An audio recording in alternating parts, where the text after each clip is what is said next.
Hi hello ഇന്നത്തെ ചെറിയൊരു day my ലൈഫായിട്ടാണ് വന്നിട്ടുള്ളത്. രാവിലെ തന്നെ മുറ്റമൊക്കെ തൂത്തുവാരി ക്ലീൻ ചെയ്യാമെന്ന് വിചാരിച്ചു. അങ്ങനെ മുറ്റമൊക്കെ തൂത്തുവാരി നേരെ അടുക്കളയിൽ ചെന്നു. അപ്പോൾ രാവിലെ കഴിക്കാൻ പുട്ടും പഴമാണ് കേട്ടോ. അങ്ങനെ പുട്ടൊക്കെ അവിച്ച് കഴിച്ച് ഞാൻ അയിനുമായ മദ്രസയിൽ കൊണ്ടാക്കാൻ പോവാണ്.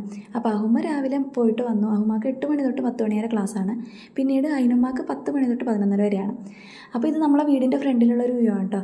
അപ്പോൾ ഇതാണ് പിള്ളേർ പഠിക്കുന്ന മദ്രസ. ഞാൻ പോയപ്പോഴേക്കും പിള്ളേരൊക്കെ എത്തിയിട്ടുണ്ടായിരുന്നു. അയിനുമ്മക്ക് ഫുഡൊക്കെ കൊടുത്ത് മെഡിസിനൊക്കെ കൊടുത്തപ്പോൾ ഇത്തിരി താമസിച്ചു പോയി. പിന്നീട് കുഞ്ഞിനെ കൊണ്ടാക്കിയിട്ട് ഞാൻ നേരെ വീട്ടിലേക്ക് വന്നു.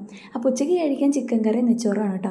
അങ്ങനെ വീട്ടിലെ ജോലിയൊക്കെ തീർന്നു. നമ്മൾ ഫുഡൊക്കെ കഴിച്ച് റെഡിയായി നേരെ റെജീനാത്താരെ വീട്ടിൽ പോയി. അപ്പോൾ ഞാൻ കഴിഞ്ഞൊരു വീഡിയോയിൽ പറഞ്ഞിട്ടുണ്ടായിരുന്നു ഈ മാസം ഒരു കല്യാണം ഉണ്ടെന്ന്. അത് റെജീനാത്താരെ മോൻ്റെ കല്യാണമാണ് കേട്ടോ. അപ്പോൾ ഞാൻ കുറച്ച് ദിവസമായി അങ്ങോട്ടൊക്കെ പോയിട്ട് പിന്നെ വീടിന് പെയിൻറ്റൊക്കെ അടിച്ചെന്ന് പറഞ്ഞു. അപ്പോൾ അതും കൂടെ കാണാൻ വേണ്ടി പോകാം കേട്ടോ. അപ്പോൾ ഇതാണ് അങ്ങോട്ട് പോണ വഴി. പക്ഷേ ഇതിലെ ബൈക്ക് മാത്രമേ പോകുള്ളൂ. എന്നാൽ ഇവിടുത്തെ വ്യൂ എന്ന് പറഞ്ഞാൽ ഭയങ്കര രസമാണ് കേട്ടോ. നല്ല രസമാണ് കാണാൻ.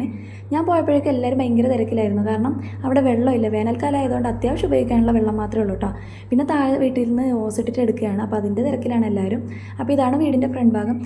എന്തായാലും വീടിൻ്റെ പെയിൻറ്റിംഗ് ഒക്കെ ഭയങ്കര രസമായിരുന്നു കേട്ടോ. എനിക്ക് നല്ല ഇഷ്ടപ്പെട്ടു. നല്ല കളർ കോമ്പിനേഷൻ. വീടിനകത്ത് കൊടുത്തിരിക്കുന്ന പെയിൻറ്റിംഗ് ആയാലും നല്ല രസമുണ്ട് കേട്ടോ കാണാൻ.